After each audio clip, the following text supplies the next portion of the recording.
Wow, we're live. We're live, dude. Like this is live. This is live, real action. People are trickling in somewhat. Look at Luna over my shoulder. She's so cute. In case you were wondering, this is what we look like. We've been a voice podcast for a very long time. And I guess I was gonna wait to let Oren in, but I guess he'll just Oren's in. Oren's in, yeah. I'm in. We're here with Oren today. Would you like to introduce the show, my friend? I mean, you talk a lot. I have talked a lot. Yeah. I'm gonna let you do the talking. Sure, I'll talk. Welcome to the Jew Point Conversion, the first time that we've ever gone live, and you've seen our faces. Like, we have faces for radio, don't we? Oh yeah, very much radio-like faces. Except Oren. Oren's a little cutie pie. That's true. Oren does have a face, like a face. I want to like pinch your dimples. Oh yeah, Dimples. I said dimples. Yeah. I did say dimples. You did say dimples. I heard it, and we could do radio replay for sure. But yeah, he definitely said dimples. Oren, you changed your background. What's going on here? Are you in like? I might have people walking back and forth. So No, I don't know. You're supposed to I don't say know. you're in a swanky place. Huh? You're supposed to say you're in a swanky place with You're a supposed to say, brand yeah. piano. Oh no, I can't afford this. You're supposed to say that you are a professional piano player who does professional piano for a living. The day I play professional piano, I'll also have a 6-pack. So It's coming soon. You heard it here first, folks. You put it out in the universe. It's going to happen. Oren Grenberg is going to get a 6-pack. Oren Grenberg, featured guest in the past. Yes, welcome back to the show, my friend. Thank you. Elijah Zelonky, alongside Noah Friedman. I can't believe we're live, right? I can't believe we're live. This is crazy. Pretty cool, right? Yeah, it's better than doing Zoom and then having to restart. Yeah, all the exactly. time, right? So like this goes for as long as we want. Oh yeah, So exactly. We So could we're do a good. telethon. Dude, we could. Can we raise money? Yeah, we could. I mean, that's like, it's not. We can Guys, we're gonna raise money so I could afford this. raise money. Yeah, exactly. We're gonna raise money for Oren's future bachelor pad. We should. Oh wait, no, raise, Oren, you're in a happily committed relationship. raise money so we get Oren a piano.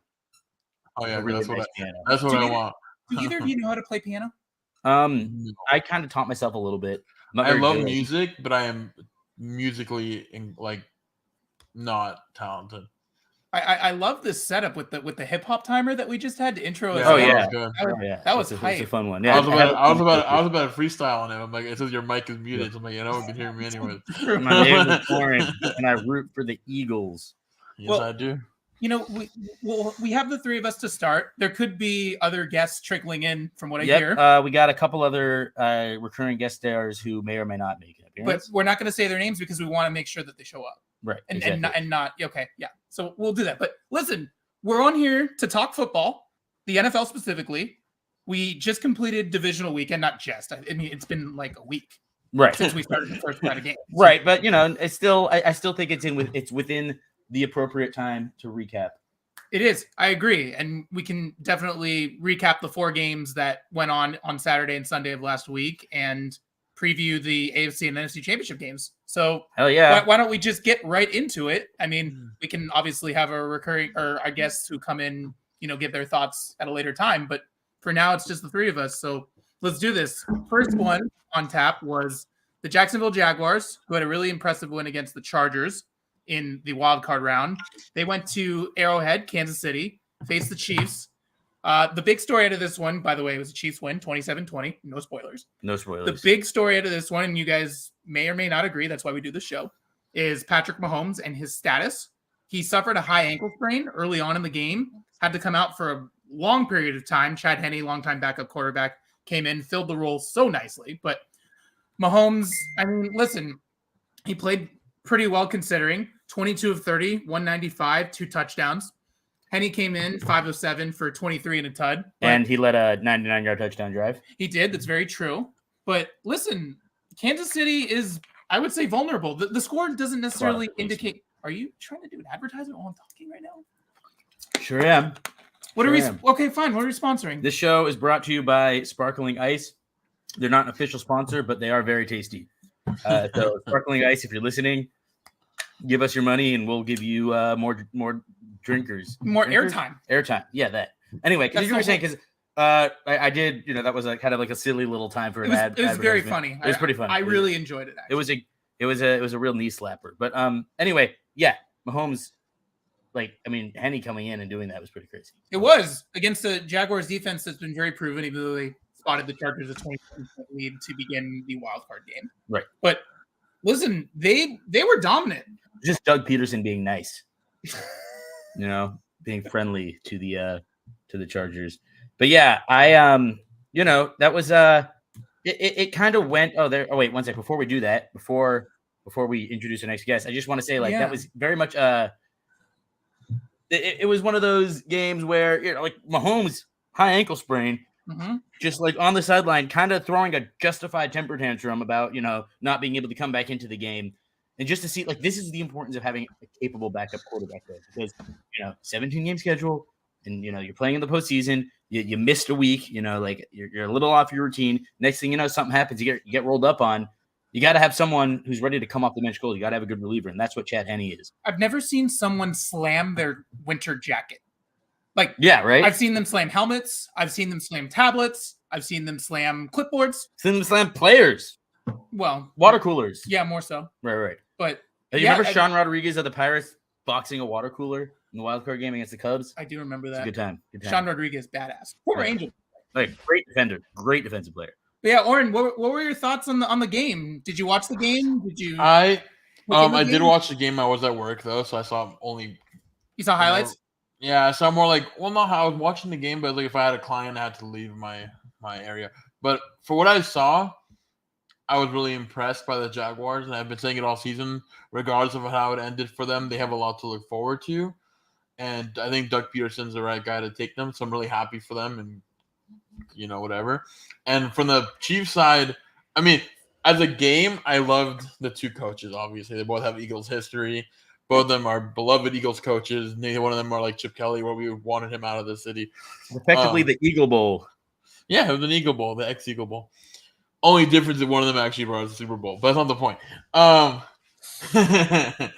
But with the Chiefs, Mahomes did what Mahomes does every week, and they've been missing a running back all season. Pacheco played well, okay, fine, but he still got it done injured. You can't count Patrick Mahomes out, and every time I see a Patrick Mahomes commercial, I'm like, this guy still has a lot of football to focus on, even though he's elite. That's really funny, actually. That was really funny. It looked like a ghost walked behind you. That was really good. My house is haunted, guys. That's what's happening in the background. We knew it. It's too good to be true with that nice house. But for what it's worth, he's so talented that I feel like you can never count him out. Right. He's one of those, I would take him half injured competing with the best of the best, including the Bills. I know it was the Jaguars, but I still trust him at that caliber level. But I'm with you. I'm afraid. Jaguars, Oren. You have to understand that. Of course. These Jaguars are different. This is not your Jaguars. This is your future kids' Jaguars. And for what it's worth, the Jaguars, I feel like every couple years the Jaguars just show up and fuck it up for someone. Usually it's the Steelers. Every 5 years they show up. Is that every 5? Well, because 2017 they made that run to the AFC Championship game. I know they did in 2007. So it's every either 5 or 10 years. Because then you have 2007. 96, their second year in existence, was when they upset John Elway and the Broncos. Tom Coughlin coaching that team. Yep. I do remember that. I don't remember.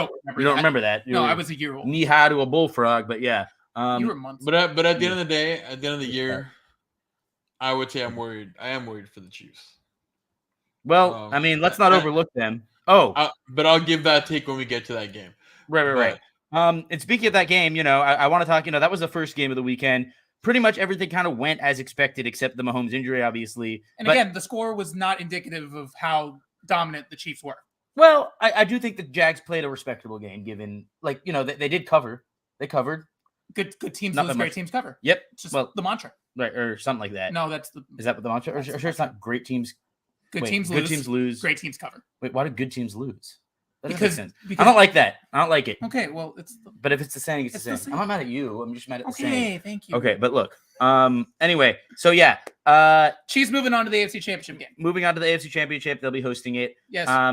But we're gonna know why in a few minutes. Right, but then the next game that happened that day is one that I thought was going to be a little bit closer than it was, but it was an absolute rout. And before we talk about it, I want to introduce the other fan of the winning team, a great man with a really wonderful girlfriend and a really wonderful dog who I met last weekend, I should say, when I went to go visit them in New York. Had a great time with them.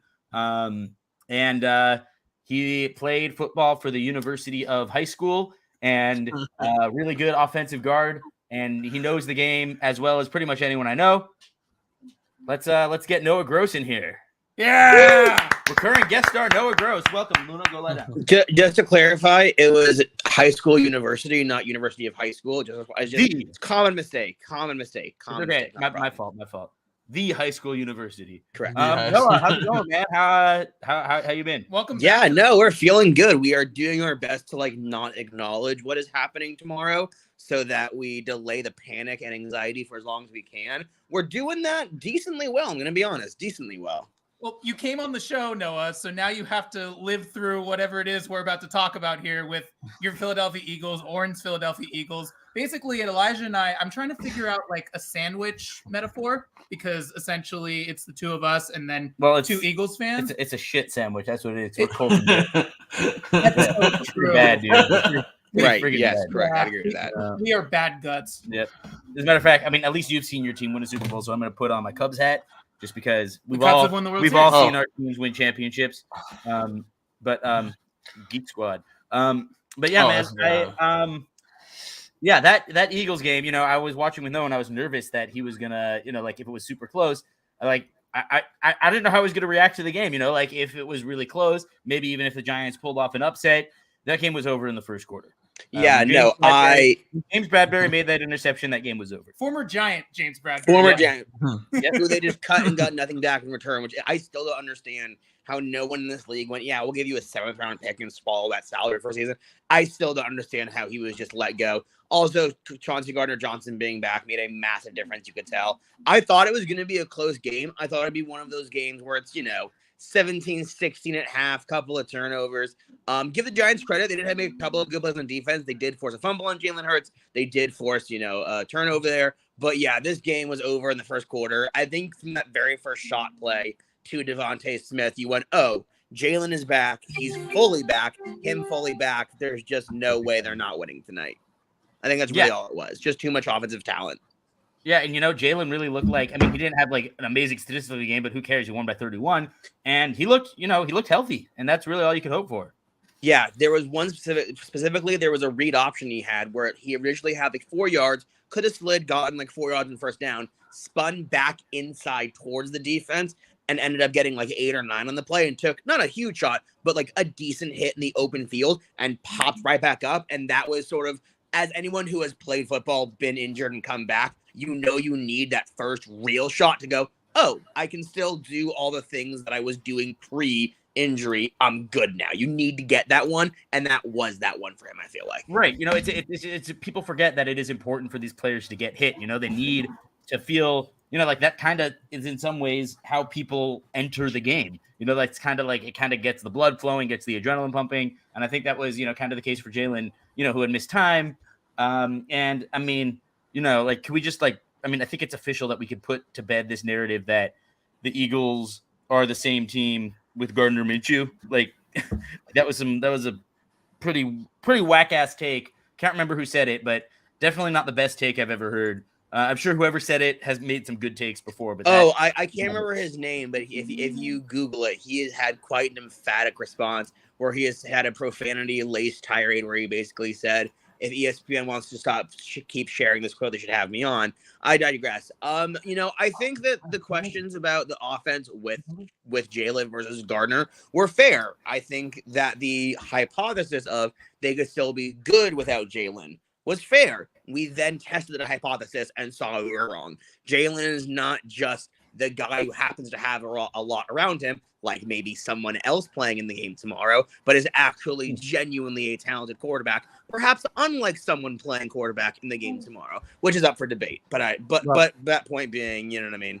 We'll get there. I love how uninteresting, not that this conversation is, but the fact that we've completely digressed from the actual game itself. Oh yeah, that's because it was 28-0. I mean, you can ask Noah. I don't really fall asleep during games, but I kind of dozed off a little bit on the couch. That's crazy because it was it was over, and we were already Noah and I were we were very happy. I was glad to see the Eagles win, of course. Well, as Elijah can tell you, I was worried something wonky was going to happen until the third touchdown. Then I was like, okay, we're up 21-0. Statistically speaking, the odds of overcoming this are so astronomical. Now I can get comfortable. But for a second, I was saying it's early. Look, we're a turnover away. You saw, again, there was a strip sack, forced turnover later in the game. You get one of those early as opposed to late. Maybe the complexion of the game is different, but it wasn't. There were a lot of points throughout the game where we were saying lots of football left. A lot of football left. Even Emily joined in. A lot of football left. It became sort of the shout out Emily. By the way,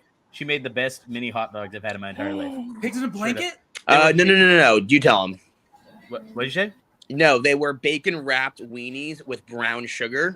Get out of here! Unbelievably, roasted them in the oven for like an hour. Yeah, perfect for the 2-point conversion. I'll be there in 15 minutes. Yeah, no, it was phenomenal. No, they were so good. I woke up at 4 a.m. to go to the bathroom and went over to the fridge, and I'm like, I gotta get another one.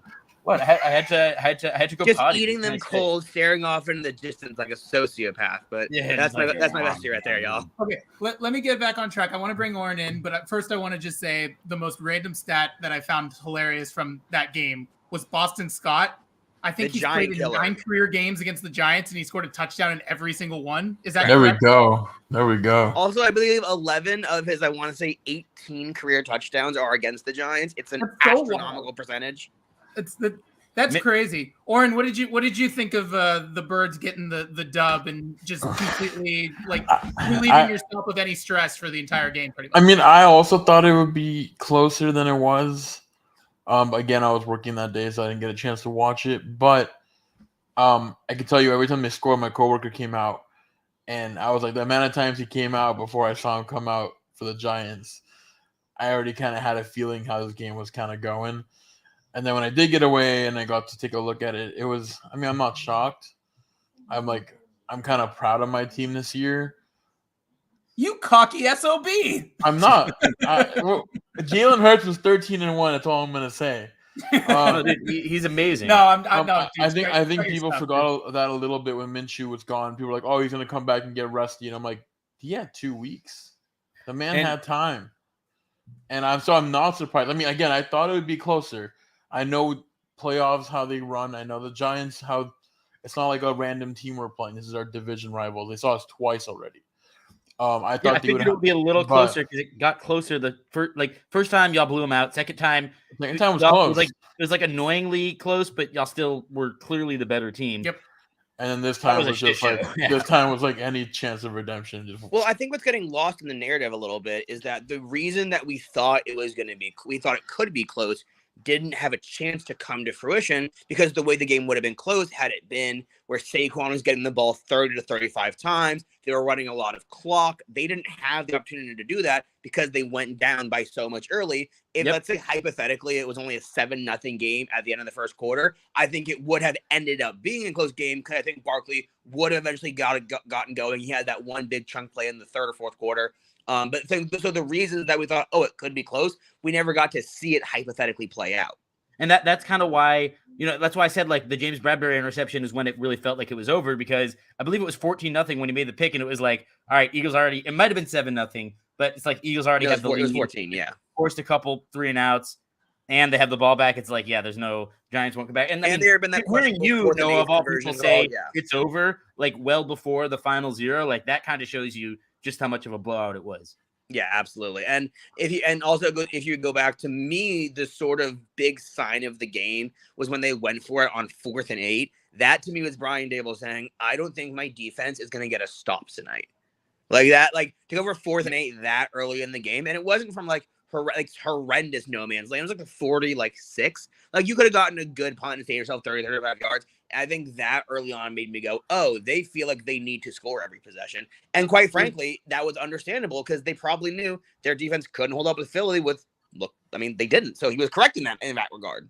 Somehow Brian Daboll and Mike Daboll, thank you, and Mike McCarthy are very much like the antithesis of one another. And we'll talk about it, but Mike McCarthy made a decision to punt when he probably should have gone for it that late in the game. Yeah. While Daboll was like, Daboll, oh my God. Daboll, Cable, Fable. Tom Fable. Cable. Yep. Fablemans. DeBoll. So Well, and I wanted to mention what you said, Noah, about the fact that the Eagles have the number one rush offense in the entire league, right? 112 yards from Kenneth Gainwell, 90 yards from Miles Sanders. They literally just smash mouth football. It reminds me so much. I'm trying to think of a team that literally just uses the run game as their, like the New England Patriots with all those no-name running backs. Like they just played smash mouth football and then they were able to get Tom Brady loose with play action, right? Jalen Hurts can do that easily with Devontae Smith if he wants to run a go route any single time. Like it just goes to show Nick Sirianni, the way that he's able to maneuver this team, the way that he's able to pick out any situation and outcoach basically. I would think that Brian Daboll might be a better coach than him just in general, but Brian Daboll also basically made something out of nothing with the roster that he had. Yes. And really, the biggest loser of this entire game isn't even anybody who was on the field. It's the Minnesota Vikings. Can you imagine going on that gauntlet run that the Vikings had? That's a really good point. That's a really good point. Losing to the Giants at home, and then the Giants just getting absolutely smacked by the Eagles. If it had been Vikings-Eagles, that would have been a rematch of week 2 when that game was pretty close. And two completely different teams this time. Vikings-Eagles week 2 was not that close. It was close. Eagles got it was one of those games. It was sort of the opposite field goal that made it look closer. Like a block, didn't they get a blocked field goal touchdown on you guys? So it was a closer game than the score reflected. It was a competitive game up until like late third quarter, if I recall correctly. Right. And that was like, Kirk Cousins primetime and all that. Only input. The Vikings look really bad right now. And I don't think Kevin O'Connell, is it O'Connell or just Connell? O'Connell. Yep. I honestly, he gives me some serious Matt Nagy vibes. And he had a very similar first year to Matt Nagy. Just saying. But, that's a whole other conversation. My only input on this whole entire side thing is Kirk Cousins. That's all I'm going to say. Kirk Cousins. I think. I wonder if that's becoming their problem. I wonder if the Vikings want to trade up with us. In fairness, they were like 10-1 in one-score games. Eventually, that coin flip just like lands tails for you. You can only skirt that line for so long before it bites you. You know what I mean? Was it on Kirk? Yeah, a lot of it was. To me, it doesn't matter if you win or lose by 1 point games. Why was it a 1 point game? Why did you only lose by 1? Why did you only win by 1? Sure, fair. Context matters. If you win 7-8, doesn't mean anything. If you lost 20, 25, 27, that's a random number, but 25, 26, then I can say, hey, okay, your defense kind of let you down a little bit. And with the Vikings, it does seem like a 50-50, but a lot of the times it's like they have momentum. They have momentum, and Kirk Cousins does what he's been doing for 3 years with the Vikings. Justin Jefferson the fact that he checked it down on a 4th and 8 at the end of the game. Hilarious. Still really funny. Anyway, I do want to move on because we should get going to eventually talk about the conference championship game. We could talk about the other AFC matchup. Oh, yes. Well, no, we're going to get – yes. This one, oh, man, how aesthetically beautiful was the Bengals-Bills game? Just like – gorgeous. The snow, and you have the Bengals in their all-white uniforms. With the leopard print, just like – and then you got the Bills in their classic attire. Tiger. Okay. Yeah. I said leopard. I know. It's not. I was gonna let it go and I just couldn't. I was like, it's understandable. It's fair. But yeah, guys, that was like, I mean, like really at the beginning of the game. Do you remember what I texted you at the beginning of the game? I can look. You could, or I could just say it. But basically, you could tell me. I said to Noah Friedman, and he could vouch for me. And I also said this to Noah Gross while we were in the room. I said the snow plays into the Bengals' hands. You did say this because Josh Allen he doesn't have the capacity to be methodical, and also the Bills' offense is kind of tailored around running. Like it's not tailored around running the ball. It's all about him. Allen's got to run it. Allen's got to throw it. And he's a gunslinger. He's not about methodical. And Joe Burrow defines methodical. Joe Burrow is the closest thing to Tim Brady that we've seen. And I just think, after that first drive of the game where they go down and get a quick touchdown with those, quick passes over the middle, finds Jamar Chase, gets a 7-0 lead. Hayden Hurst, 14-0. Yeah, after Josh Allen missed Diggs on a deep throw down the field, right? Hurst gets a touchdown, 14-0.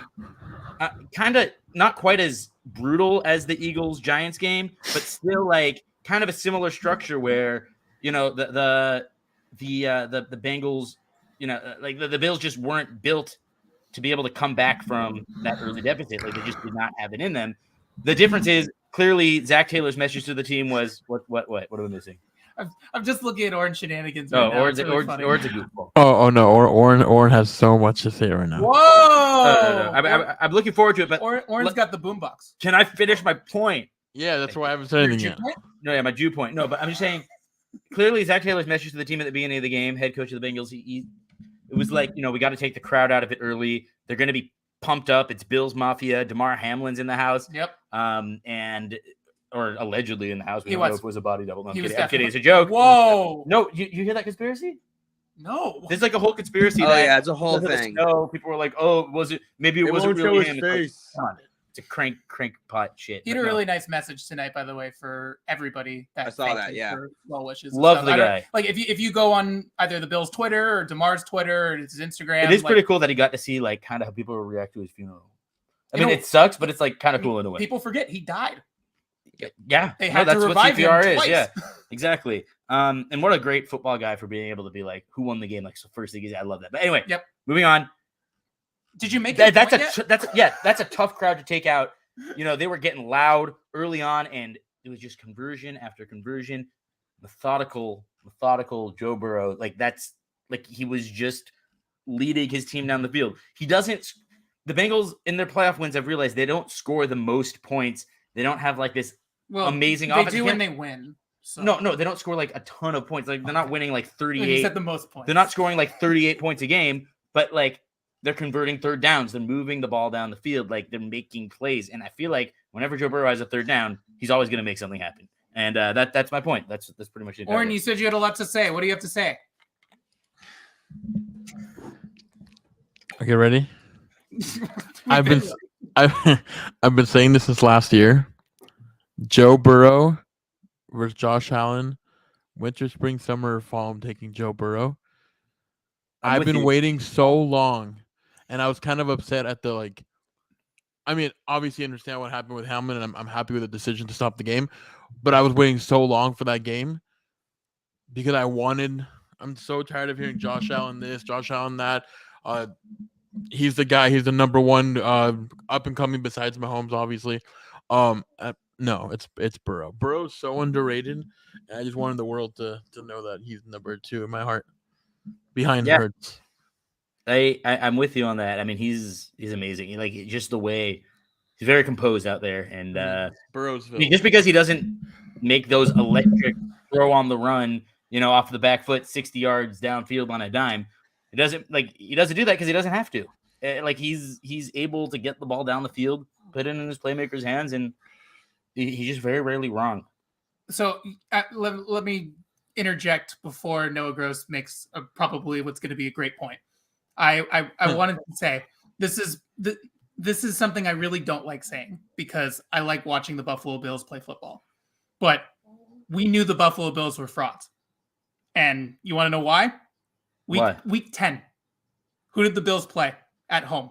The Jets? No, they played the Minnesota Vikings. Oh, right. In probably one of the best games of the entire year. One of the best This football all games. circles back to the Vikings. You have the Bills losing to the Vikings. You have the Vikings losing to the Giants. You have the Giants losing to the Eagles. The Vikings are the next. That was one of the best games. That was one of the best games I've ever seen. Like that Vikings Bills game. I was here. You were here. We thought it was with Oren. We thought it was over. Yeah. Because the Bills tweeted that it was over. Oh, hello, Luna. Oh, Luna agreed. girl. She's a good puppy. But Luna's like, I heard the Vikings.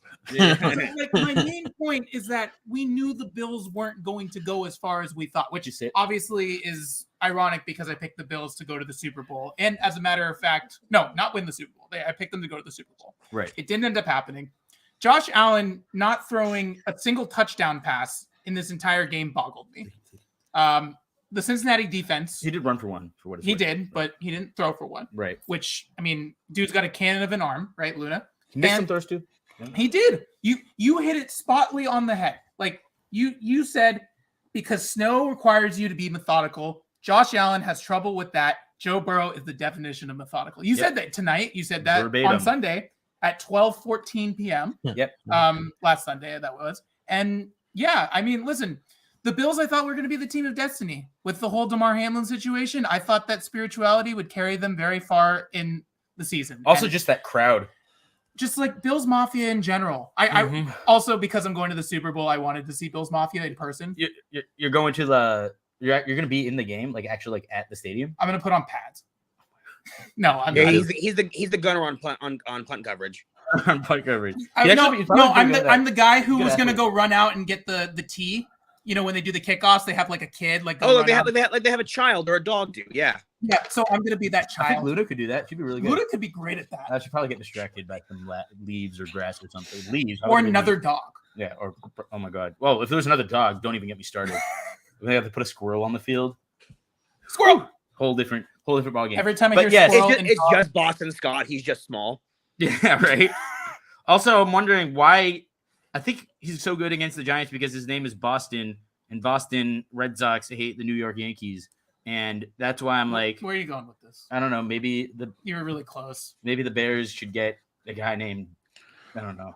Okay, I want to get Noah's take. I want Noah's take because I don't have a long time and I do want Noah Gross's take. Yeah. Remember, there's 2 Noahs on here. I figured you'd assume I meant the last one who hasn't said anything. Yes, because Noah Gross hasn't said his piece yet. But I want to hear what Noah Gross has to say about this game too. So, and Elijah does too. So go for it, Noah Gross. The floor's yours, dude. No, I was just passionately agreeing and enjoying what Warren was saying. The Bills absolutely were frauds, and Elijah can attest to this.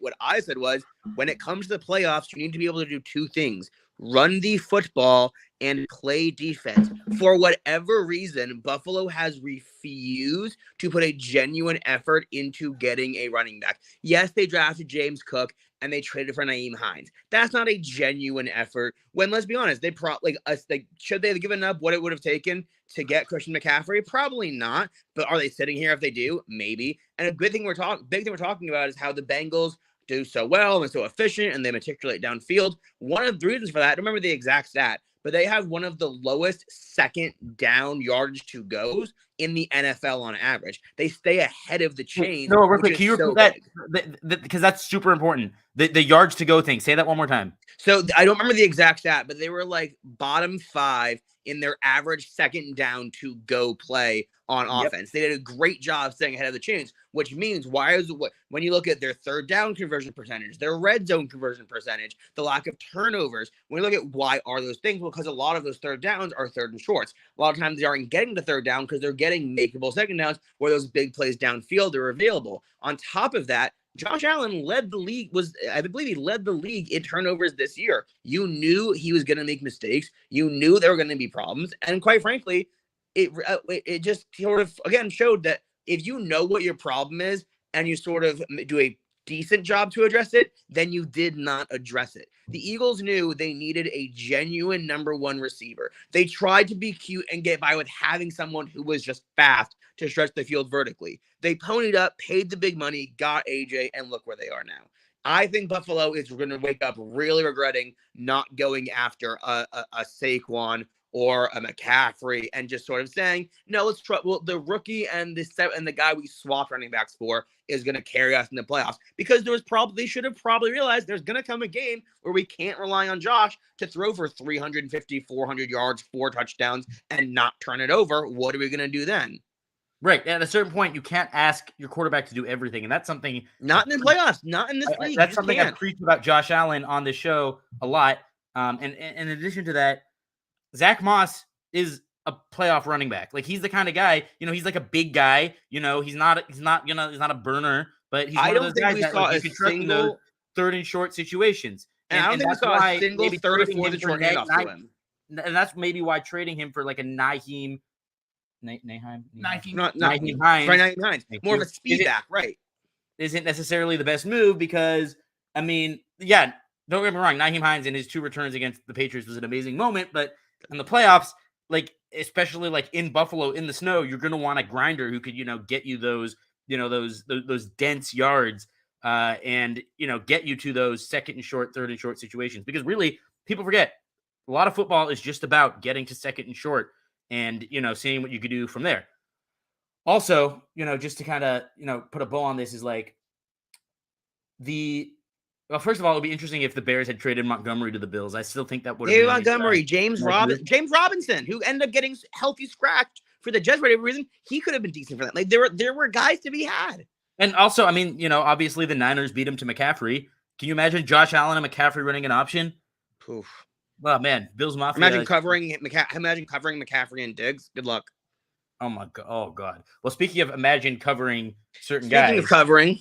Speaking of covering, not McCaffrey and Diggs necessarily, but how about McCaffrey and another Swiss Army knife and Deebo Samuel and Brandon Ayuk, who's probably a number one receiver on most And teams.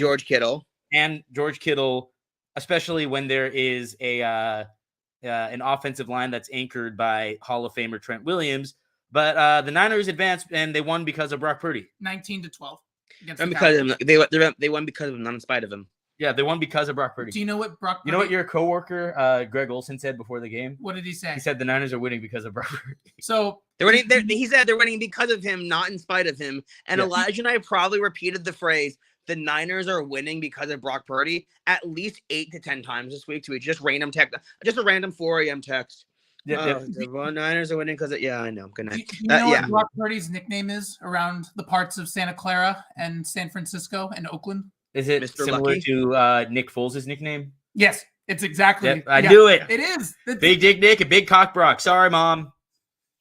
I don't think she's watching. I was running through my Rolodex of going, what's the connection? Okay.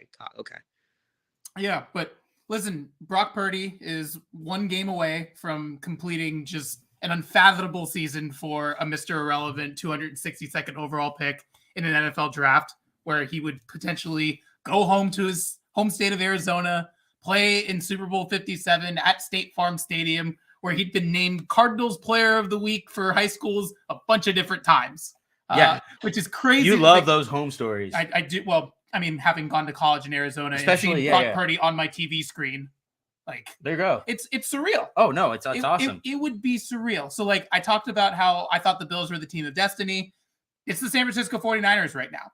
They are on a 12-game winning streak dating back to the regular season. And if this is the last time that we talk about the 49ers, just think about what their season has become. They had Trey Lance as their starting quarterback. He gets hurt. Jimmy Garoppolo comes in, gets hurt. Brock Purdy comes in. And Garoppolo played a few games and won a bunch, but yes. Yes. Sorry. No. I was doing the Spark Notes version. No, I know, but I thought it was an important addition, but continue. No, what I was saying was, if we all remember, the San Francisco 49ers played the Chicago Bears in week 1 and lost. They've lost 3 times since then, right? I believe so. They came in 13-4. Yeah, I think three total losses. 3 total losses in. I think one of them was to the Chiefs. Weeks. One of them I think was to the Cardinals, and one of them I can't remember the other one. But just think about what the 49ers have become. Oh yeah, they are the most blossoming flower that we have right now. And I mean, the reason is pretty simple. It's like, in all seriousness, it's not actually because of Brock Purdy. I want to be clear. They are. I mean, like I said, that offense is unbelievably talented, insanely talented. 2 Swiss Army knives, and they're both very, very good. They're both great, like elite players, and obviously, like I said, I mean, Deebo CMC. Trent Williams anchoring that line, and Kittle, and even like Elijah Mitchell and Ayuk, like these are 2 really. Mike Lynchy, one of the more underrated tackles, in my opinion, particularly in that. Notre Dame. Yes, sir. So 2 good bookend tackles. Purdy has it made. Purdy has it made. So remember how we talked about the one thing I do want to say. Oh, sorry. Go ahead. Yeah. No. Go for it, Gross. Go for it. The one thing I do think is maybe underrated in the discussion about the Niners, and this might be a little bit disagreeable. I think Kyle Shanahan, even as much praise as he gets, is still underrated as a coach in the NFL. I mean, to have been with, I don't know how he's not taking how many different quarterbacks to how many conference championships in how many years. It's just crazy. He keeps pumping out this talent. And granted, he has great weapons. He has maybe the best spoil of weapons in the NFL. That being said, the way that guys are always in the right spot, guys know where to be. It's one thing to have the weapons. It's another thing to have the knowledge to execute them. It's a whole other thing entirely to do both. It's hard to be a coach who can do the X's and O's and implement them and have your guys know how to do them. That's what really impresses me about it. Guys never really seem out of place. There's not a ton of blown blocks in this game. Yeah, if the guy gets pushed back 2 yards and you get lost, okay, go to overpowered in the play. That is a coach you can live with. But there's not a ton of penalties with this team. There's not a lot of blown silence with this team. There's not a time where Purdy drops back and throws it and the ball lands with no one within 10 yards. You go, where's going with that ball? There's just not a lot of those moments, which to me is an underrated indicator of a very good coach. Yes, no, I mean, he's like one of the best coaches in the league. Even, people like to shit on him for the way the Super Bowl went when he was with Atlanta, even with Kansas City, which, obviously a bit of a choke, but it's like, you got to get to the Super Bowl. Gotta get there first. And I mean, he's got there with like very middling talent from quarterbacks in a quarterback driven league. And let's not forget, like those, I'm pretty sure when they made the Super Bowl in 2019, that was like a rookie Deebo Samuel. That was old Emmanuel Sanders. That was, it wasn't like they weren't nearly as weaponized as they are now. Obviously, Kittle was still very, very good. I wonder how many coaches in this league would have said, I wonder how many coaches in this league would have said, let's put Deebo in the backfield. Just see what happens. Just during practice. Just during summer camp. Let's just during training camp. Let's just see what happens. Deebo in the backfield. How many coaches would have thought about that? He's got like receivers and like McCaffrey and stuff like at offensive line, like, and they're in the right position to get. Hey, I'm gonna have Trent Williams shift and pull on a 4th down and pitch it out on a pitch. Now here's the thing. I don't like when he does that. I don't love it, but it just goes to show what's there in his head. Who's thinking of these things? I am actually very passionate about this because I know I said it because I know it bothers you, and I was like, and this is a good play. Look, I don't mind it on 2nd down. I don't even mind it on 3rd down. But when you have a 4th down in inches, there's no reason to send your all-pro left tackle in motion. There is no reason to do that. All that does is cause problems. You should be able to get it on a simple quarterback dive, especially with George Kittle and, of course, the greatest fullback, Kyle Juszczyk, pushing him from behind. Like my second favorite. That's the thing. That's why I think, and we'll talk about the game, but like one of the downfalls of the 49ers, apart from their quarterback situation, could very well be the fact that Kyle Shanahan, while he's an absolute genius, sometimes outsmarts himself trying to be the smartest guy in the room. I think we also have one other weakness that's being underrated, but I'll talk about that later. Right. We'll get there. But I want to talk about the Cowboys real quick because, I mean, it's the Cowboys. You got to talk about the Cowboys. That final play, by the way, we talked about how the Vikings had that that corner poster. What the hell is even that? Say that again. Sorry. When things play, the audio cuts out. So say what you were saying again, because you mentioned the last play, and I was doing anyway. What were you saying? I'm sorry. That's fun. Yeah, no, it's very fun. What a fun thing. It is a really fun thing. But what I was going to say was we talked about the buffoonery that Kevin O'Connell ran on 4th and 8 to try and get a 1st down in a crucial situation. The Dallas Cowboys decided to do something that I've never seen before, which was play no offensive lineman on the final play of the game, have Ezekiel Elliott take the snap, get absolutely run over, and then have Dak Prescott throw a ball that was caught by Kevontae Turpin, who, by the way, USFL MVP. Oh, that's right. And he was just shout out Fox. Just smashed on that last play. Shout out Fox Sports. What's it called? So Kevontae Turpin makes a catch. Jimmy Ward makes a tackle, which very short, and then the 49ers win. One of the things that led up to it, and this is a heated debate in our tape room when it happened, was the decision by Mike McCarthy to punt rather than go for it on 4th down deep in his own territory. Exactly. That's really, see, to me, the Zeke play, that was like a fluky, weird, I mean, hilarious. Don't get me wrong. So funny to watch as someone who doesn't like the Cowboys, like really incredible. Funny. That being said, really the dumb thing was that punt. You're absolutely right. They were punting like as the clock was winding to the 2-minute warning. And I understand the logic of we need to stop and I don't like our chances of getting 10 yards. However, I mean, you can't just give them the ball in that situation. Like you're down by 1 score. You just that's a little baffling to me. That's a little baffling to me. And I don't dislike McCarthy. I think McCarthy's a good coach. And I disagree with your assessment because if you do punt and there's still time, Dallas had all 3 of their timeouts. Right. Elijah Mitchell makes a dumb play, which obviously you couldn't have predicted it, but he broke out and ran for, I believe it was 13 yards, but ran out of bounds. He was very cornered. Yeah. It was hard for him not to be out of bounds. I understand that. I don't think it was a dumb play by Elijah. But literally, you saved Dallas with another timeout. Yeah, but that's not his fault. But yes, again, they were able to get the ball back and be in the buffoonery situation. Is what I'm saying. Oh, that's the fair. only reason. Like, That's fair. think about it. On a 4th and 10, I think they were at their own 18. I Deep in agree. your own That's territory. fair. They did Like- get the ball, so you're like, right. That is fair. I just don't understand the other side of it. I don't understand the logic being 4th and 10. Even if you are the smartest analytics person, and all NFL teams supply analytics people, how could you possibly think on a 4th and 10 that you're going to make it?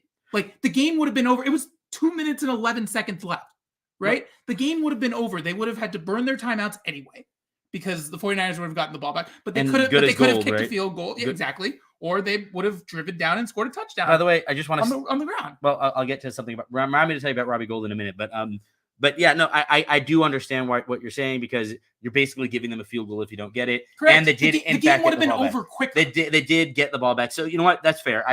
I'm not going to be too hard on McCarthy for making that decision because they ended up getting the ball back anyway. They just couldn't do anything with it. I understand either way. You know, like had he gone for it, I do understand that because a 4th and 10 is gettable. You know, Dalton Schultz gets some space in the middle. I also that play was dumb too, where he literally caught the ball and then gave himself up out of bounds. Dalton Schultz? Yeah, Dalton Schultz. I don't remember it. On a Greg Olsen talked about it completely. It ran the clock down because he gave himself up when he went out of bounds as opposed to the clock stopping. Right. He needs to go forward. He needs to go forward. And he literally just veered out of bounds. I think both of these situations were. Oh, wait. That one, I guess he did kind of go a little bit more backwards, right? Yeah. It's not like the Elijah Mitchell one was like, it would have been a smart play had he jumped out of bounds backwards. But instead, he was just kind of like funneled out of bounds. And I don't think it was like dumb. It was just like there was nowhere for him to go. But in that situation, he's a running back too. It's not like he's going to like slide down like a quarterback. Right. Especially because like I think he there was very little room between him and the players in the sideline. Right. Either way, it worked out for Elijah. There was a lot of buffoonery. There was a lot of it was a very silly game. Also, Brett Maher missing the first extra point. He got it blocked. But he would have missed it anyway. Probably would have missed it anyway. And a block is a miss. A block is a miss. And let me tell you guys a quick story. 5 straight missed extra points. That's crazy, first of all. Secondly, so we get our feeds because the game was on our air. We get the feeds about 3 hours before kickoff. And our executive producer comes running into our tape room. He's like, there's a guy and he's mimicking what he's going to do when he kicks a field goal. We think that's Maher. Can somebody confirm it? Of course I confirmed it because I'm that guy. Yeah, I'm that guy. And it just goes to show that this dude can get redemption because even though he did miss that first extra point, he was able to knock in some field goals too. So, and it shows he's better at kicking field goals than he is at kicking extra points. And Tyra Santos for the Bears had a very similar season. He missed a bunch of extra points, but he had a really good but he made almost all his field goals. And he had only missed 3 extra points the entire year leading up to the Tampa Bay game. I was glad to see that the Cowboys didn't lose because of him specifically.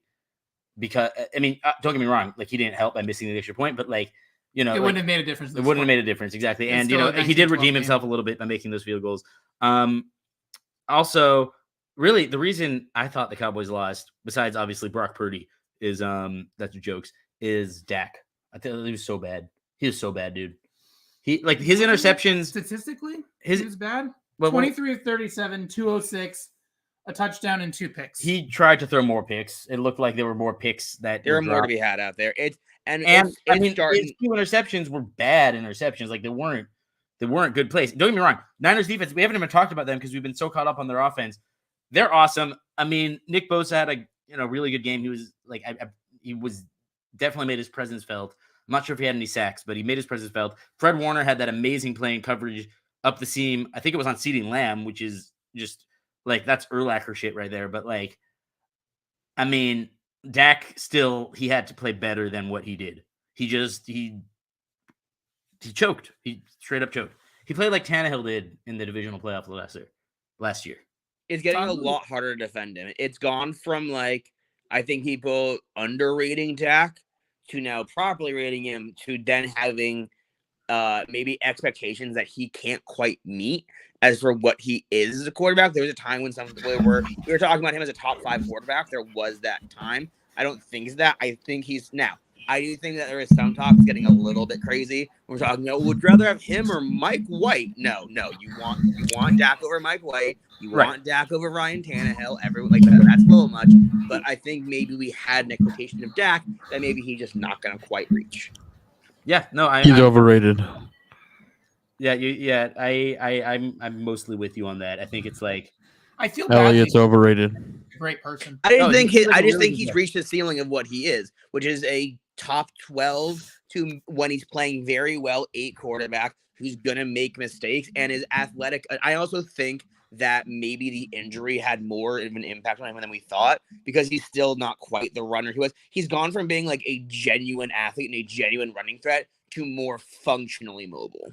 I also think Cooper Rush being competent had more of an impact on him than we thought it was in some ways. Meaning that Maybe. having like a pretty decent backup. Oftentimes, the backup quarterback is the most popular guy on the team. I would like to see Dak Prescott on another team because I want to root for him because he seems like a pretty good guy. And Absolutely. I know I would not. Noah Gross's take is like he was pissed off when Dak went to the Cowboys because then he doesn't like to hate Dak because Dak's a pretty cool player. I'd love to see Dak on a different team, and not because I think that he's bad for the Cowboys because obviously like he's taken them to the playoffs for 2 years. But I think a change of scenery early might be the way to go, and I would like to see the Cowboys explore. I think he will. I think we will see him in another jersey, and I think they're gonna have the same issues because I don't think I it'll happen think- anytime soon, though. I think Dak is over. Yeah, there's just too much history with the Dallas Cowboys and Dak Prescott. It's like that line from Brokeback Mountain where I believe Heath Ledger says, "I just can't quit you." There are like Th- three. th- There are this like is all we 3 need to Dallas say. players, four Dallas players that I would say I'm like superbly confident in. That CD Lamb, I think that kid is beyond special. Oh, he's great. They're 2 DNs and Lawrence and Micah Parsons, and I think they're up and coming starter Pollard. That's it. And Pollard hits the open bucket. I think a good way to put it is it's really this simple as far as like will they trade Dak? Mike McCarthy is still the coach. Think about how many mistakes he's made to keep his job as coach. Think about how loyal and or personally invested and therefore allowed him to have his judgment be clouded Jerry Jones will be when it comes to Dak. I don't think Mike McCarthy Dak could throw better 4 than you do. interceptions with no touchdowns to cost them the division against the Eagles at home, and they wouldn't trade him. Like Jerry is one of the most change-averse owners in the NFL. Is that fair and accurate? When it comes to how the league goes and how things happen, who's the one voice always pushing back on it? It's Jerry. He's one of the most change-averse owners in the entire league. I don't agree with you. I don't think McCarthy's nearly as bad as people do. That's what happens, Noah Gross, when you have Jerry Jones as owner, Jerry Jones as executive vice president, Jerry Jones as general manager, Jerry Jones as popcorn boy. No, I'm just kidding. That's the common denominator. All the hats and no one can check you. You do whatever you want. That's the common denominator, Jerry Jones. Yeah, I want to say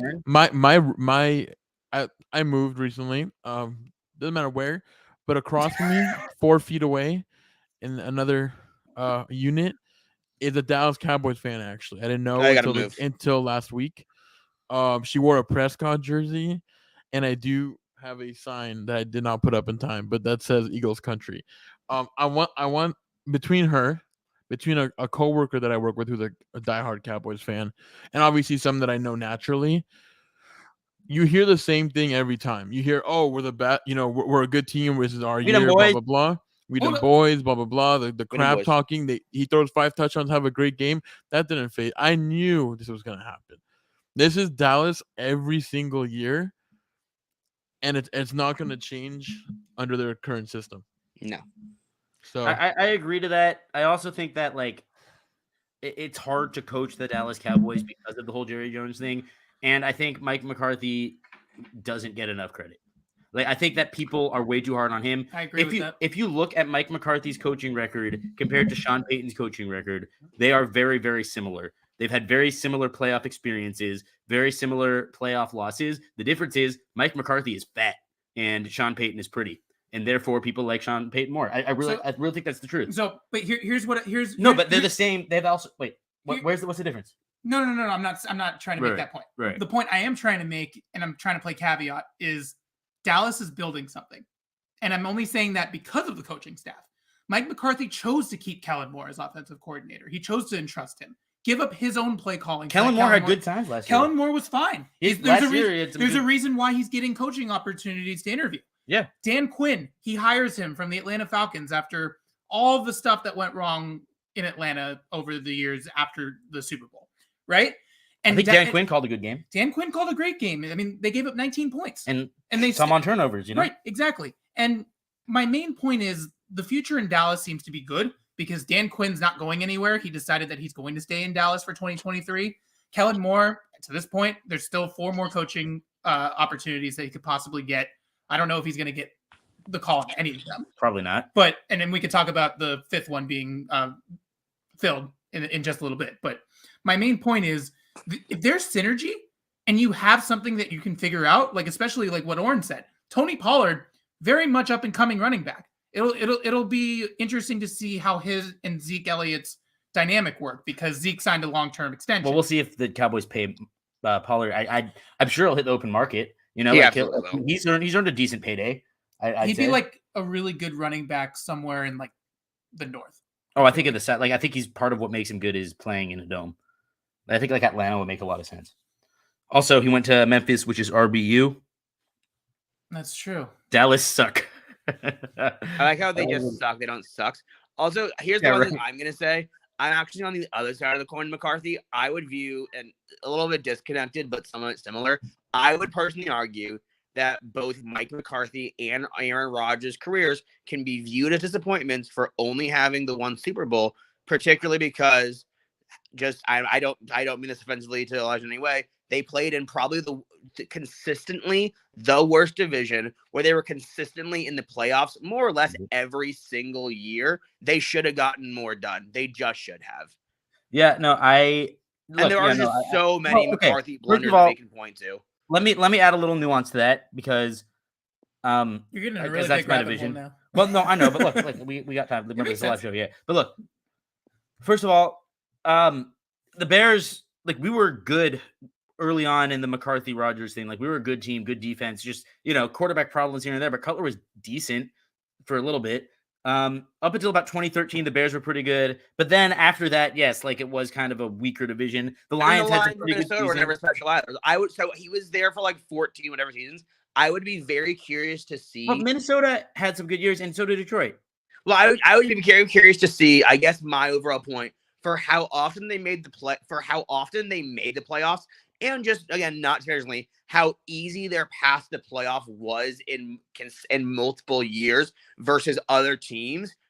I just feel like they should have gotten more done, or at the very least made one more Super Bowl. Not even winning one, just make one more. There were just so many, and so many NFC championships almost theirs. But I digress, because at the end of the day, that's not who's playing next week. There's a reason they're going home. I don't think it's because San Francisco was phenomenally better. I don't think it's because Dallas is terrible. I just didn't think that. I think Dak was not great. I think McCarthy is someone who we talk about floors and ceilings when it comes to players. This might be a ceiling as a coach. It might be he got the one with Green Bay when he happened to be having a generational quarterback. And without one, maybe he can't get back to one. Well, you can say the thing about Sean Payton, by the way. Sure. He had they both have had like if you look at McCarthy and Sean Payton's playoff losses, like for their respective fan bases, you can make the same argument totally. It's depressing after depressing after depressing after depressing. I guess there's one not depressing playoff loss that Sean Payton has had in his career, and it was one of the most egregious calls that.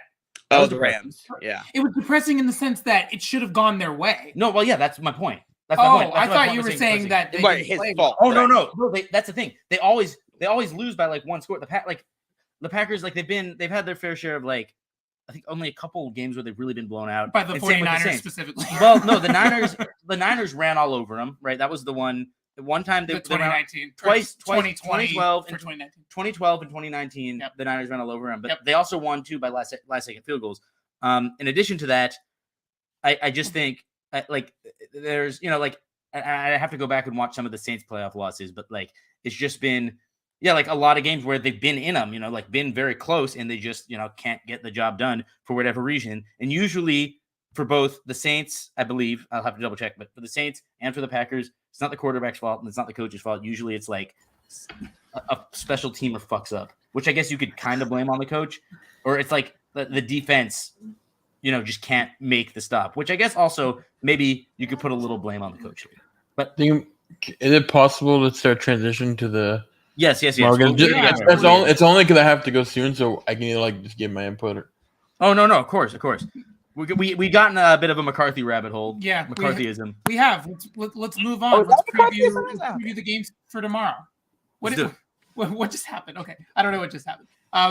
So we have the NFC Championship game is up first. So it's the Eagles on the hot seat. They are going to take on the 49ers. It's a 12 o'clock Pacific kickoff in San Francisco in the Bay Area in Santa Clara. It's a 3 o'clock Eastern kickoff where Noah Gross currently is.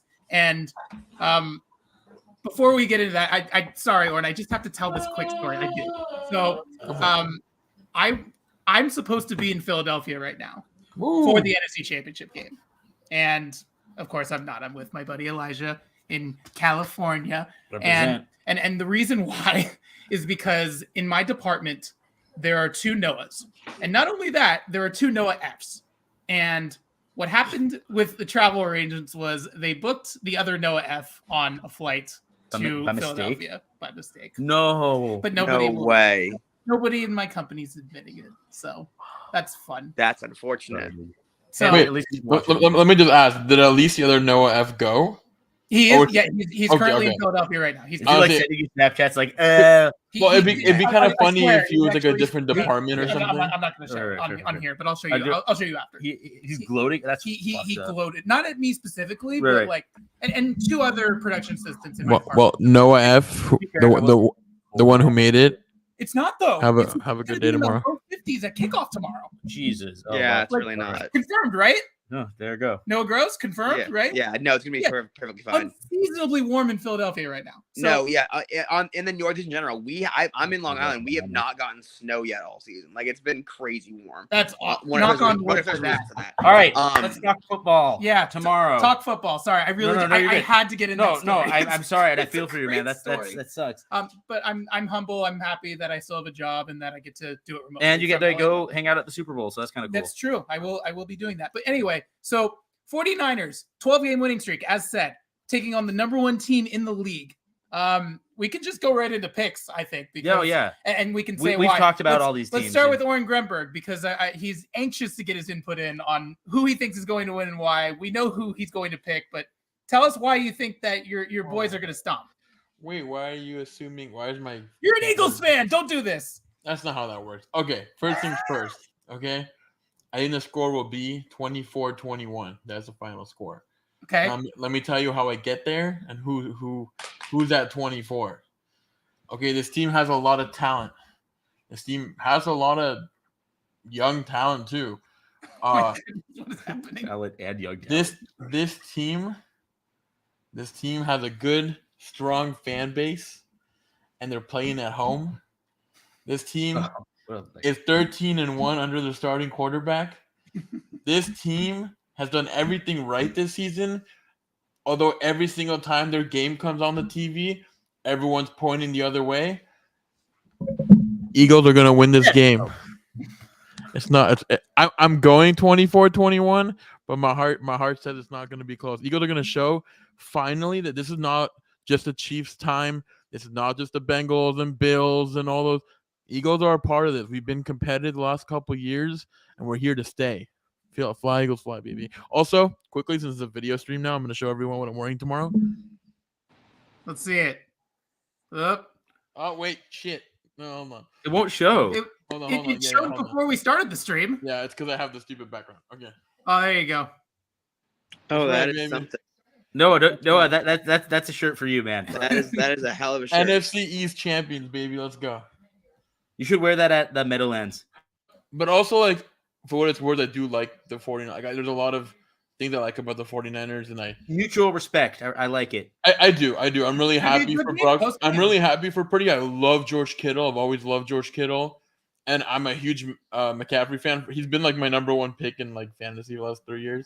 Not intentionally, even. I think I auto drafted the last 2 years, and I still got him. But no, I love some of their key players, and I wish them well, but not this week. Not this week. Okay, no, Gross. You're up, bud. Look, San Francisco is a phenomenal football team with a phenomenal defense and phenomenal weaponry, and a quarterback who is playing well and he's doing great. He's doing well. I think the Philadelphia Eagles are a better football team than the San Francisco 49ers. It's not saying San Fran's not good. I just think Philly is better. I don't know how much better they are. I think it's going to be a game where San Fran's going to have their chunk plays. They're going to have their bombs. I think it's going to come down to red zone percentage, third down percentage, and turnovers, the way most games do. Right. I think that generally speaking, the Niners will capitalize on their opportunities more than Philly will, but I think Philly will have more opportunities. I see a final score of like 23-21 with lots of early field goals and then a couple touchdowns late to pull away with the Eagles taking it. It would not surprise me at all to see a slugfest that ends like 13-9 or like 17-14. Really would not surprise me in the slightest. I think there's two keys that people aren't talking about as much as they should. The Eagles offensive line, the Niners offensive line versus the Eagles defensive line. We talk about their two tackles who are elite. The interior isn't as elite. They're more kind of average to decent. And I think that a lot of problems can be caused by the Eagles on the interior with Hargrave, with Cox, with Jordan Davis, Linval Joseph, Donkey Kong Sue. You can just go down the list of problems that can cause from the middle. And in that zone blocking scheme, you kind of need to shut down that inside so you can get that seal on the outside, or you kind of mess everything up. Another really big factor, CJ Gardner-Johnson being back for Philly is massive because they can play him where they need him to. If on any given play, the priority on that play coverage-wise dictates it's McCaffrey, dictates it's Kittle, dictates it's Debo, he can take any of them. And so that's going to be really big. So the Eagles on any given play, on any given down, can decide who they are and are not okay having the one-on-ones against. I think it's going to be a close game. I think Jalen's going to play really good football. I just think the Eagles are a very, very good team. If Garoppolo is playing or if Lance is playing, I might feel differently. But when it comes down to it, games like these come down to a few big plays. And when it comes down to it, I just don't trust Purdy to make them. Can I just say, by the way, both of your picks, you obviously both picked the Eagles, but you guys would be driving Vegas wild because right now the line's at 2.5. 2.5, I figured, yeah. Because we're always in favor of Philadelphia. we're always two games are combined minus 3.5, by the way, which is unbelievable. But and my pick has nothing to do with fans. Everybody hates us. That's okay. They hate us because they hate us. Noah Gross, we get a final score prediction? He said 23-21. Yeah. I would say 23-21, or because just again the Eagles like have to get a lot of field goals early, whereas the Niners capitalize on their opportunities to score 21. I also could see like a 17-16. Actually, no. I am going to say 17-16 final. I think it'll be more of a defensive game, but that similar style of they capitalize on more opportunities, but the Eagles have more of them. I'm going to go next. I'm going to go next because I have a similar score prediction, and I'll be pretty quick. Basically, everything Oren and Noah said, like really good analysis. I think the difference is I do think the Eagles will run away a little bit at the end, make it 24-16. I could see like a late touchdown for Philly. Also, I could see a scenario where both tight ends find the end zone. And what I'm most excited to watch in this game is matchup between, hopefully we get it, is Lane Johnson versus Nick Bosa. We'll get it. I think, that should be a lot of fun. Like that should be like this could be a clinic for offensive linemen and defensive linemen anywhere, just in terms of like I feel the best going against the best. It's exciting. It's just really exciting to see. So yeah, Eagles win tomorrow, and I mean, I really think y'all are going to the Super Bowl. That's what I'm predicting. Hey, baby girl. So I predicted the Eagles would go to the Super Bowl. I did. At the beginning of the year? Yeah, at the beginning of the year. This is true. I said they would lose to the Bills. Yep. Well, guess who's not here? The Bills aren't here. But before I get into that, what I want to say is that there are going to be a number of teams watching this game tomorrow. Specifically, two teams from the AFC South, the Indianapolis Colts and the Houston Texans. The Houston Texans have interviewed both defensive coordinators in this game for their head coaching position. Jonathan Gannon for the Eagles, D'Amico Ryans for the 49ers. Mufasa. The Colts have interviewed Eagles offensive coordinator Shane Steichen twice for their head coaching position. So what will come out of this game will be very interesting to see what happens. What I've noticed from past is that when you have the number one defense and you're going up against a very prolific offense, the defense usually wins. That's just taking it all out of context. I just don't know why people are overlooking the 49ers this much. I know I'm talking to two Eagles fans right now and another one who picked the Eagles as well to win. My grandpa's an Eagles fan. Is he? Yes, he is. Grandpa Zelonky or Grandpa Gelb? Grandpa Gelb. Yep. Okay. So Shout out Harvey Gelb. Harvey Gelb. So what makes this fun is seeing the Ryan's chess match against Nick Sirianni. I want to see it happen so badly because I think that it's going to be what's most talked about. Like, obviously, everyone's going to want to see what Kyle Shanahan can do against Jonathan Gannon. Like, that'll be the chess match, sure. But what I really want to see is the 49ers defense against the Eagles offense. If the 49ers defense can contain Jalen Hurts the way that Jalen Hurts has been contained in losses, the 49ers are going to win this game. And you mentioned it in a little blurb. The fact that the conditions in Philadelphia are not winter-like, and you have a team coming from California all the way across country. That does play into the Niners' hands a bit. It does. But also, like, it's not going to hurt the Eagles. No, of course not. I mean, the Eagles will be, probably relieved that it's not, crazy winds and snow flurries and what may have you. I'm picking the 49ers. Whew, okay. Good. Like, I'm sorry. I love both Noah and Oren very much. But I just can't see the 49ers losing. And I also the coaching matchup is they just favorable. have so much momentum going into this. And like I talked about how the Bills were the team of destiny before. Now I think it's the 49ers. And it stinks because I like both teams. I want both teams to succeed. But in football, you can't have a tie in the playoffs. Honestly, while I respect your decision, I agree. No, I get what you're saying, and I actually agree with what a lot you're saying. I just want to point like one thing out on like the defense, because we are talking about defense, and I agree their defense is phenomenal. I just want to point one thing out as I look at the statistics. Talk about number 1 versus number 2 defense. The Niners defense gives up 300.6 yards a game. The Eagles defense gives up 301.5. So when we're talking about number 1 defense versus number 2 defense, we aren't talking an astronomical difference. The difference is in how they give it up. The Eagles give up almost 50 more rush yards per game than the Niners do, whereas the Niners will give up much more in the pass game versus than that the Eagles will. So that's gonna be the matchup, is how they get their yards. And to that point, like I said, San Fran is better at stopping the run. The Eagles are better at stopping the pass. San Fran wants to run it more. The Eagles want to pass it more. So that's going to be phenomenal and really fascinating to watch, particularly early. I think as the game goes on, both offensive lines will wear down both defensive lines, and you'll see those chunk plays. I'm curious to see early on who's already ripping those 6, 7, 8, 9-yard runs. Miles Sanders is. Hopefully. Listen, you've got Boston Scott will. that the Eagles present on offense with their running backs. Like, don't get me wrong, but if there's anyone that's up for the challenge, it's DeMeco Ryans. And I'll also pose you this question. Hypothetically, let's say the Eagles completely shut down Bosa, completely shut him down in every capacity. How good is the Niners defense versus pick someone on the Eagles defense who has 10 plus sacks? Say he got shut down. You got 3 others to deal with. It's a different. It's a very different build of defense. Yeah, no, I get that, but again, it's not just Bosa who's on that line. It's I agree. It's Fred Warner, who could be the best defensive player on the field in this game. Like, I think he is. I don't think that's arguable. I think he's by far the best defensive player on the field. I'd argue. I could argue. I think he's the Bosa.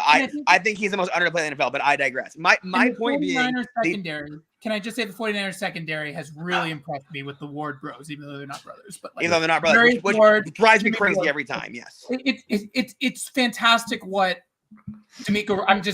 I'm giving DeMeco Ryans all his flowers. Just he should have been a head coach by now. It's great to see. Anyone who isn't Eagles fans know he spent the latter half of his career there. He was beloved in Philadelphia. They called him Mufasa.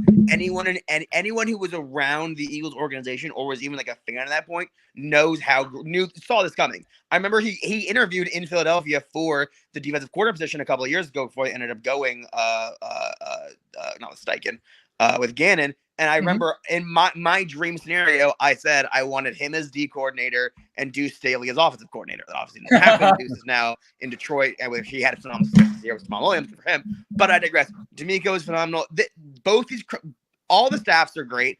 Everyone's great. Like this matchup is just great versus great versus great versus great. There really are no holes on either of these teams. I mean, Also, it is the championships, you know. I get what you're saying. I think the NFL got it right this year with the four remaining teams. I think are the four best teams in football. I agree, 1,000%. I know they played it, but like still, sometimes fluky The things NFL happen. is getting viewership ratings through the roof. 26-23 49ers. That's what I didn't say a score. Right, but it is like right, but it's like fluky things happen, and sometimes you don't end up with the best team. Like look at the Vikings beating the Saints that year. The Jags making an AFC championship. Yeah, right. Well, the Jags, like I said, every now and then they just kind of surprise. But look, when we won Super Bowl, we played Case Keenum and the Minnesota Vikings in the NFC championship. That's what I just said. But look, just real quick, I want to say, like, I feel like this game is kind of unique because the Eagles and Niners, they don't really there's not a ton of bad blood between these two teams, but there's not. But you know who's really mad right now is Giants fans and Cowboys fans, because Giants fans and Niners fans, like Giants and Niners have a rivalry, you know, lots of playoff battles in the 80s and 90s between them. True. Just like early very 2000s too. yeah. Oh yeah. The comeback Niners. Jeff Garcia. Years. Jeff Garcia. Jeff Garcia versus Kerry Collins, I think. That's right. And then the and Trey Junkin with the bad snap, and then the Cowboys and Niners obviously have had a bunch of playoff games where you like often like in the mid 90s it would go either way, but like back when the Cowboys usually with the Niners winning. So no matter what, Giants fans and Giants fans and Cowboys fans rather, they're not going to be happy with whoever makes it to the Super Bowl. That's true. So I almost feel like even if the Niners win this game, Eagles fans will be like, hats off, go win it. And vice versa. If the Eagles beat the Niners will be like, hats off, go win the Bowl. We're not going to be thrilled that we're not going to Super Bowl. No. There won't be bad blood the way there would have been had, God forbid, it been Dallas. From this Eagles fan, if Niners win, go Bengals. Can I just say that would have been spicy as hell? Like having Dallas and Philadelphia for a Super Bowl berth on the line. Dallas hasn't won the Super Bowl since 1996. Fun. And also, you mentioned a really good point about how there isn't really much bad blood between the Eagles and 49ers. It's the first time since the 2015 season that the NFC Championship has not been a repeat of any regular season games. Like if you think about that, that's true. 49ers and Eagles never matched up during the regular season. It's like we're getting 18-week NFL seasons now, and it's pretty cool that in the last game of each, or of specifically, they played early 2021. The Niners won, but then the Eagles. I was there. It was a rough game. Yeah, rough game. But you even said after that one, like the Eagles kind of impressed you because they weren't very good at that point, but like they showed up. Right, and you sort of saw the pieces last year, and there were times, and early on. Elijah's memory is that I said they should fire Sirianni after week 1. That's not what happened. No, if you recall, the first half of last season, the first half of last season, they were number 1 in throwing the ball. They were nearly last in rushing the ball. They then completely did the opposite and made the playoffs. My point during the season was, hey, maybe try running the ball more, which is what they did a lot more of this season. Which I think another thing is that I think the way both these teams play, there's going to be fewer possessions, which I think benefits Philly. And it means a quicker game. By the way, you did absolutely say fire Sirianni, but we won't talk about that right now because we're going to move on to the AFC Championship game, which is tomorrow on CBS at 6:30 Eastern, 3:30 Pacific time. Hopefully Luna's done with her bath by then. We'll go pick her up. Yeah, we'll pick her up. But yeah, anyway, this game obviously less, y'all have less of a rooting interest, but if the Eagles do win, then I'm sure you have a preference in terms of opponent. But yeah, let's hear your picks. Let's get Orange first. I don't have a preference. Either opponent is going to be a rough one for us, but who I actually think is going to win this game from like a complete take Eagles out of this equation, take who I want to see out of this equation, it's going to be the Bengals. Chiefs are good. Again, I'll say what I said. As long as Mahomes is on the field, he's one of those players you can't look away from. But this Bengals team has it all. Their defense is playing well. Their offense is playing phenomenally. They're so talented where pretty much your top their 1 through 3 receivers are a starter on most teams. Actually, I would say almost every team. T. Higgins, Boyd is Absolutely. a phenomenal receiver, and of course Jamar Chase when healthy. Their running backs are obviously showing. I don't know much about Perrine if I'm correct, right? The backup. Iran. Perrine, sorry.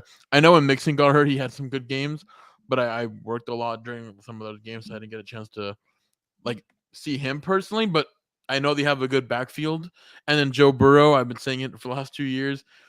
I think last year's Super Bowl was a good Super Bowl. I think he was close. I think this year he'll get there. Yeah, I mean, this year he won't What's the score, by the way, Warren? Oh, sorry. If I'm gonna be honest, I think this might be the first time. I don't have a good track record of Andy Reid's scores, but I think it's the first time he'll get pretty upset, pretty shocked. So I think Bengals are actually gonna win this game pretty big. I think it's gonna be a shootout. I think it's gonna be 31-20. Ooh, that's interesting. That's kind of like I was kind of thinking the other day, like it might be multiple scores. Like I could see. No, this will not be a defensive game. But right, but I'm saying like I see your line of thinking is what I'm saying. Like I could see it being a 2-score game. What about What do you think? Look, I mean, everything is pointing to the Bengals. Burrow is 3-0 against them. Pat is hurt. Warren talked about all the weapons. I mean, you just go down the list of weaponry in Cincinnati. You talk about the 3 receivers. Hayden Hurst, one of the more underrated tight ends. Even now, Trenton Irwin, former high school rival of mine. Crazy to see him now catching passes from Joe Burrow. That's awesome. Yeah, no. So, I mean, you go down the offensive line, the rebuilt offensive line playing phenomenally well. They're having guys out, they're having both tackles out against Buffalo and still playing well. That being said,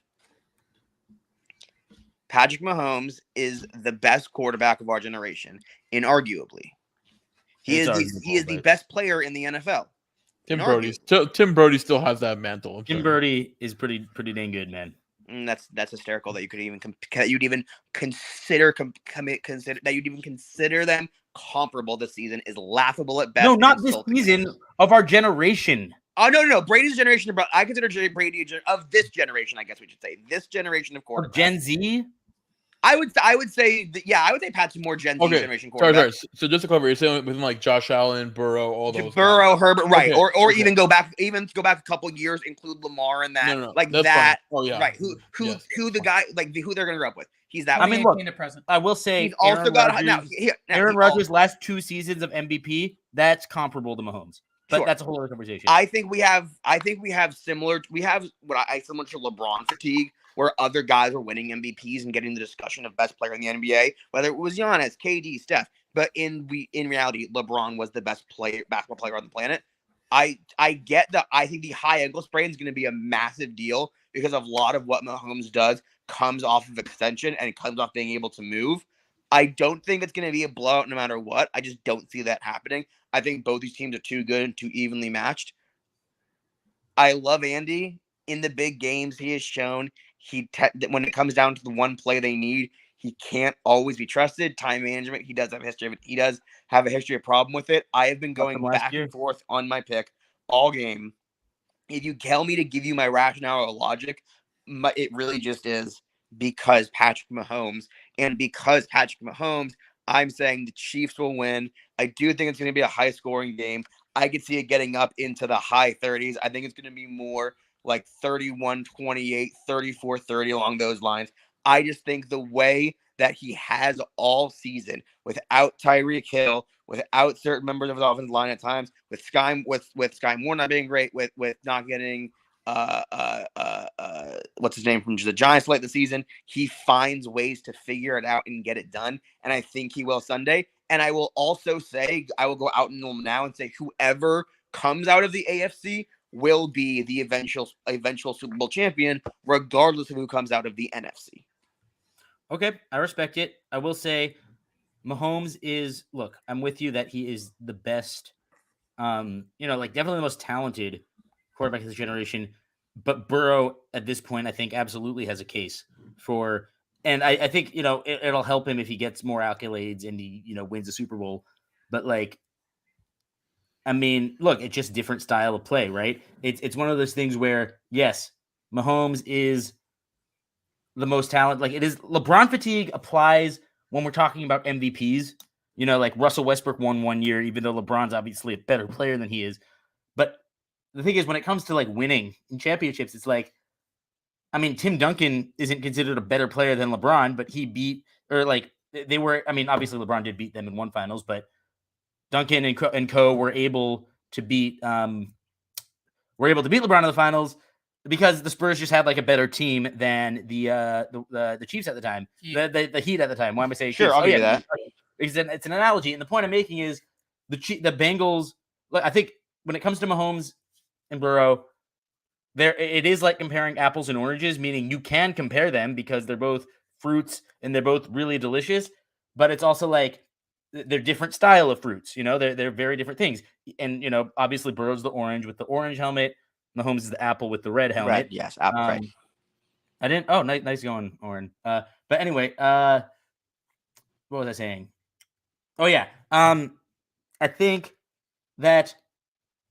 Yeah, so I think in this case, it seems to me that the difference between these two right now is the fact that one, Mahomes is hurt and Burrow's not, and two, the Bengals have a better overall team than the Chiefs. Right, do. the Bengals are an overall better team. The one thing I'll say, I didn't mean to go on like a Mahomes tangent. The one thing I'll say as far as like talent, as how good they are, if you take Jamar Chase away from Cincinnati, do you think that Joe Burrow gets better? Because I think I think that Tyreek Hill getting traded away and Patrick Mahomes having a statistical. If you take Travis Kelce from the Chiefs, does Mahomes get better? They just lost.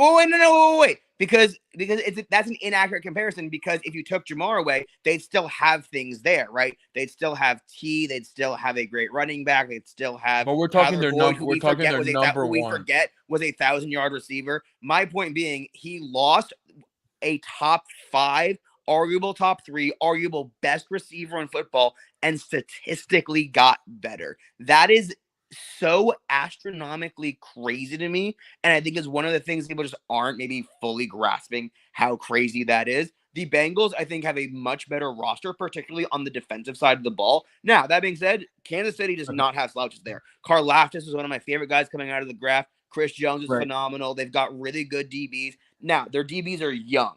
That's the scary part for me. Their DBs are talented, but they start, 3 rookies in the secondary, I think? I think is going to cause a problem. No, yeah. Defense, and I think that the Bengals are more talented on defense. I like their, Sam Hubbard and Trey Hendrickson combo and pass rush. And Logan Wilson, one of the more underrated backers. I love Logan Wilson. Loved him since his days at Wyoming. He made a crazy play in one of the bowl games where he just ripped the ball away from the guy. Just ripped it from him, yeah. Great play. But anyway. He also stuffed. Also, another important thing is Travis Kelce's got a back injury right now. And I think that's going to affect him. And last game they played against each other in Cincinnati, Kelce didn't have a catch until the third quarter. And then he fumbled later in that quarter, which cost him. I think that if the Bengals want to win this game, they're going to have to get at least another turnover. And I think they will be able to, given Mahomes is a little hobbled, receivers aren't great, and Kelce's a little hurt. That being said, I think they will get that turnover. And I think the Bengals will end up winning this game. I just think they're the better team. And even though the Chiefs are at home, that doesn't matter to the home team. That really only matters in terms of quarterback matchup, and that doesn't matter to Joe Burrow. Nothing affects him. Doesn't affect him at all. That's why. Wait, let me finish.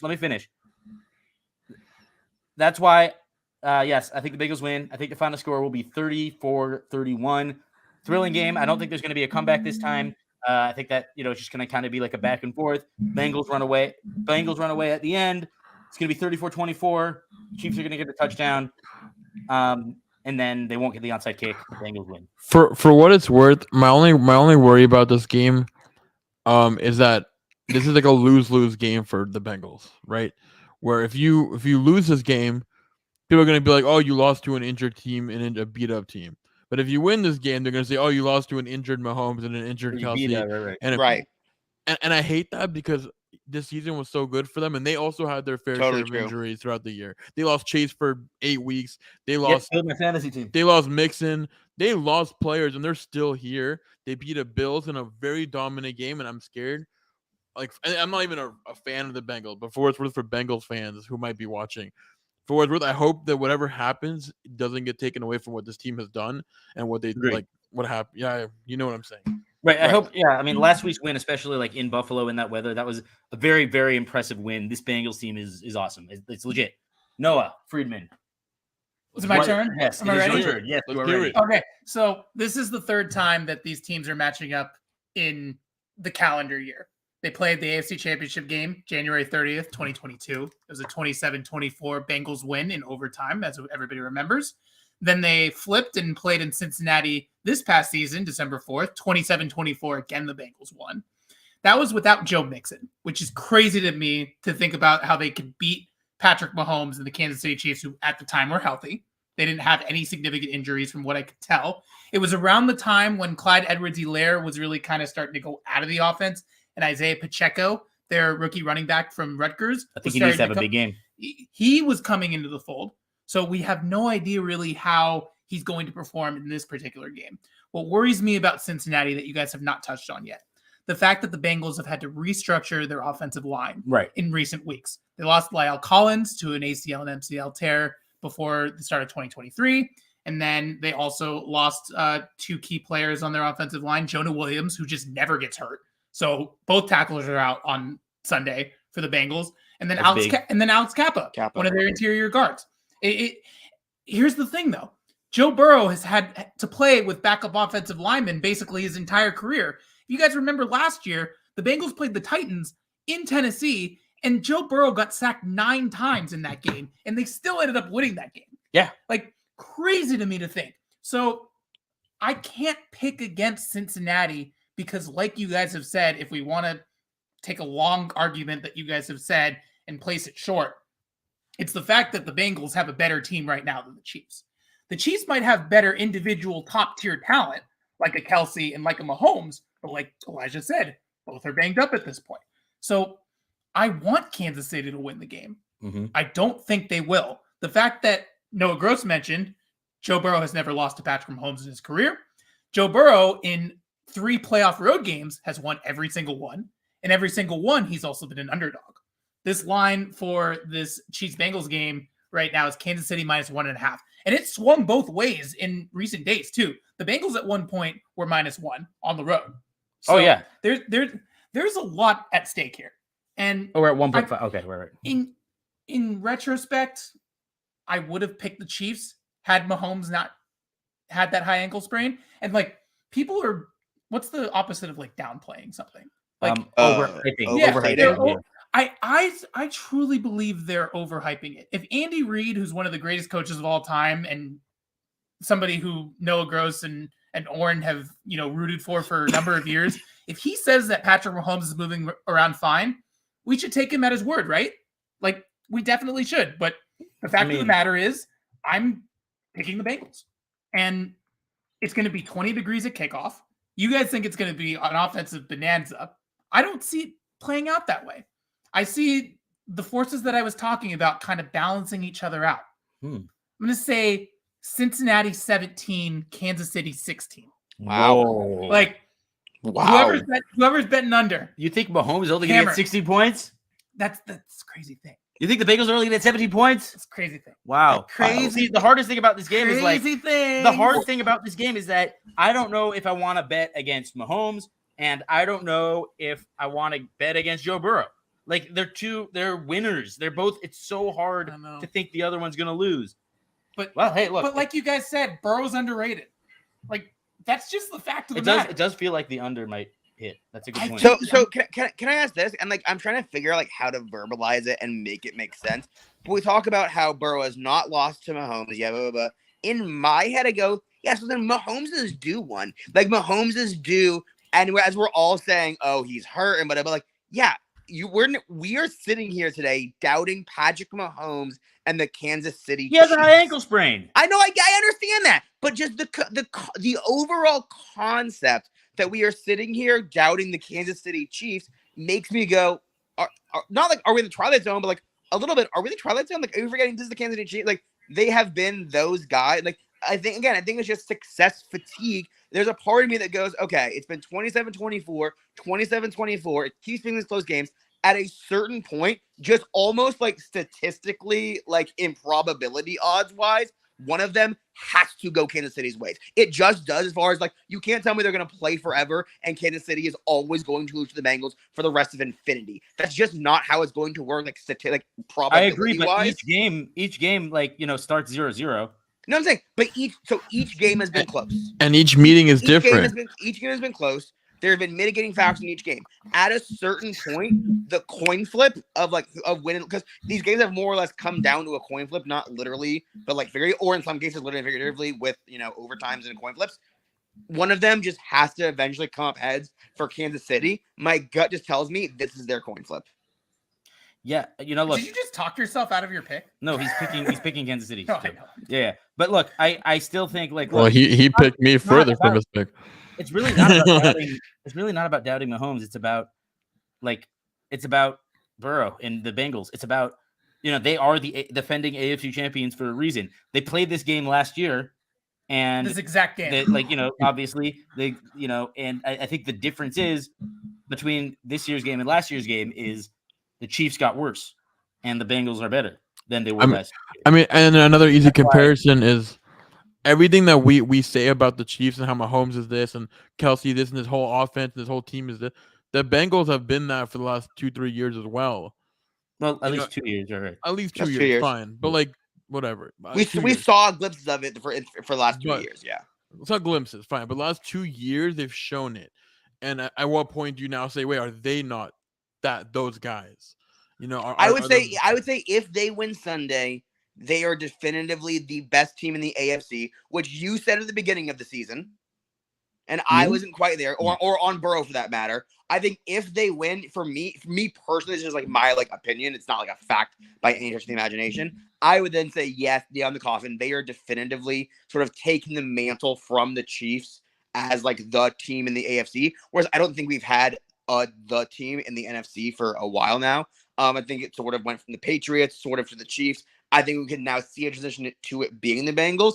Could it be Sunday? Absolutely. But I don't think anyone would be shocked to see Kansas City win either. I think we're sort of getting the discussion because it's sort of just three picking one versus the other, where it seems so extreme. I don't think you guys would be stunned if Kansas City won this game. No. Oh, absolutely not. No, that's right. the thing. I will not be stunned either way. I feel like I kind of would.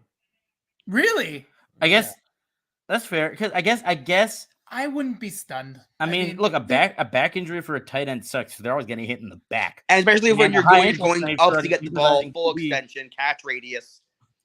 We just have to see, because everybody was doubting Jalen Hurts' injury status when he came back from his shoulder, and Jimmy Johnson, our famed Hall of Fame analyst on Fox, literally did a halftime package in the Giants game. It was like, Jalen Hurts' shoulder's fine. It's the same deal. It's a matter of, can those forces that have caused these guys to be hurt, are they going to shave off from the last game, or are they going to have so much rest and so much preparation, and are the trainers and all those guys going to get all the credit in the world for Patrick Mahomes and or Travis Kelce being back to their normal selves? That's all the adrenaline and all the toradol.